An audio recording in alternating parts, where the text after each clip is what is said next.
Bonjour à toi, dans cette petite vidéo, laisse-moi te montrer la voix de Divine, Enial et Deweyla.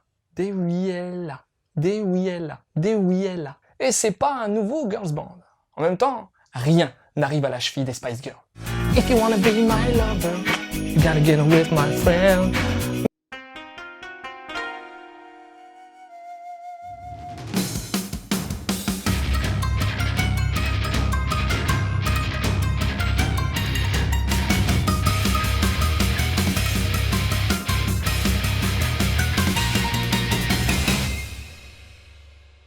Scène de baston entre un ange et un démon. Ouais, mais à cause d'une histoire de maquillage. Enial, l'ange, et Deweyla, la démon au féminin quoi, ont la fâcheuse tendance à se retrouver sur Terre, au même endroit, au même moment, alors que, bien évidemment, elles n'arrivent pas trop à bien s'entendre. Pourtant, elles ont l'air de bonnes copines avec leurs histoires de maquillage. Lors d'un de leurs affrontements, elles vont tout d'abord tomber sur un bébé, seul et abandonné. Pour la magnifique Eni, faut absolument retrouver sa maman. On fait pause dans le combat, et même Dewi va y mettre du sien en rameutant un caniche titanesque pour mettre la main sur la mère du gosse. Bref, tu le sens le what the fuck comme on dit? Parce que oui, là, il y a du décalage dans l'air. Entre un exorciste, une fillette qui veut sauver sa mère mourante, ou faire du shopping, les deux là ont fort à faire ici-bas, je te le dis.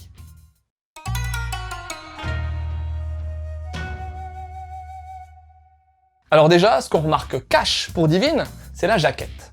Recto et verso, tu sens le boulot de construction de l'image, de design, bref. Tu sais que derrière, tu peux t'attendre à un truc de calidad. Puis t'ouvres et bingo, ça loupe pas. Et même si on peut noter que le Nemu reste assez sobre en général, l'auteur nous gratifie de quelques cases ou planches super travaillées avec des ornements et autres zigouigouis, ou alors avec des contours de cases sympatoches. Les images de début de chapitre claquent également bien et te mettent direct dans l'ambiance du manga. Genre, la première avec sa compo type vitrail d'église, mais de toute façon, elles sont toutes réussies. Le manga est segmenté en 4 chapitres indépendants avec leur propre petite intrigue. Côté design, les persos ont un réel charme et tu vas vite sentir le charme des deux demoiselles car du fanservice, t'en as hein. Ça reste correct, hein, pas vulgaire quoi. Remballe le rouleau de PQ, hein. Mais des plans nichons et miches, ça y va. Un grand soin est apporté aussi aux tenues. Car oui, les anges et les démons sont assez soucieuses de leur apparence. Le trait de Shirahama est déjà bien affirmé et reconnaissable, que ce soit pour les persos ou bien par rapport à cette manière d'ornementer ses compos ou ses décors. Justement, pour les décors, ils sont présents et travaillés. Et même assez précisément au besoin sur certaines cases. Concernant l'édition française, Pika a opté pour un format un poil plus large que le standard du manga. C'est pas plus mal pour faciliter la lecture. Papier et couverture de qualité, RAS. Pour les onos, selon leur nature, elles ont été totalement traduites ou alors conservées et traduites à côté. Le tout sans réelle cohérence, car pour les onos de bruit par exemple, des fois c'est conservé et des fois non. Pour les onos de voix ou bruit humain, on va dire, genre les sniffs, j'aurais compris qu'on prenne le parti de les traduire uniquement, mais là, il n'y a pas vraiment de règle.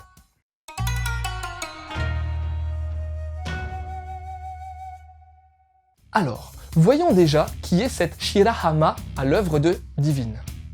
Shirahama Kamome s'est fait remarquer depuis quelques mois déjà grâce à sa série L'Atelier des sorciers.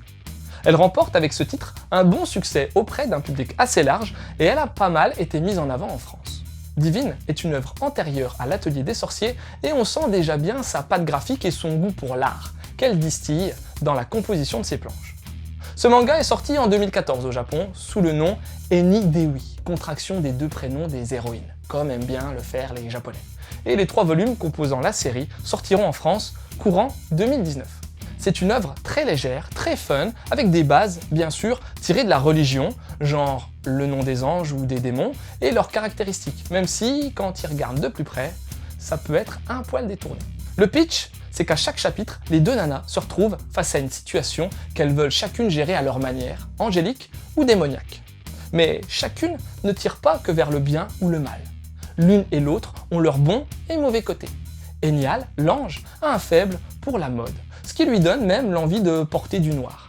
Deweyla, elle, même si son truc c'est de manger des âmes, se laisse vite attendrir par un petit bambin. On se retrouve alors à les voir se dépatouiller de ces situations de manière forcément extraordinaire. Ben oui, après tout, elles sont pas vraiment humaines. Même pas du tout. C'est donc un bon moment de lecture agréable pour les yeux, et je dis pas ça uniquement pour toutes les poitrines et les hanches qu'on aperçoit au fil des pages. Et puis en 3 volumes, il n'y a même plus à hésiter. En parallèle de Divine, si c'est pas déjà fait, je te somme d'aller feuilleter l'atelier des sorciers. Non mais, là, on suit une petite fille, Coco, qui rêve d'exercer la magie et qui va finir par se faire embaucher comme disciple d'un sorcier. Pour le côté ange et démon, va donc lire Angel Sanctuary. Il s'agit du titre phare de Kaori Yuki où t'auras pêle-mêle histoire d'amour, ange, démon et guerre millénaire. Et enfin, il y a également Ah My Goddess, Ah Megami Sama en VO. Belle Dandy est une jolie déesse toute gentille. Et v'là-t-il pas qu'un jour, elle va se retrouver sur Terre pour plus ou moins servir le jeune Keiichi. Et tu t'en doutes, cette situation va provoquer un paquet de problèmes. Voilà, c'était Lou, j'espère que cette petite chronique t'aura donné envie de lire Divine. Je te laisse et continue de suivre la voie du manga.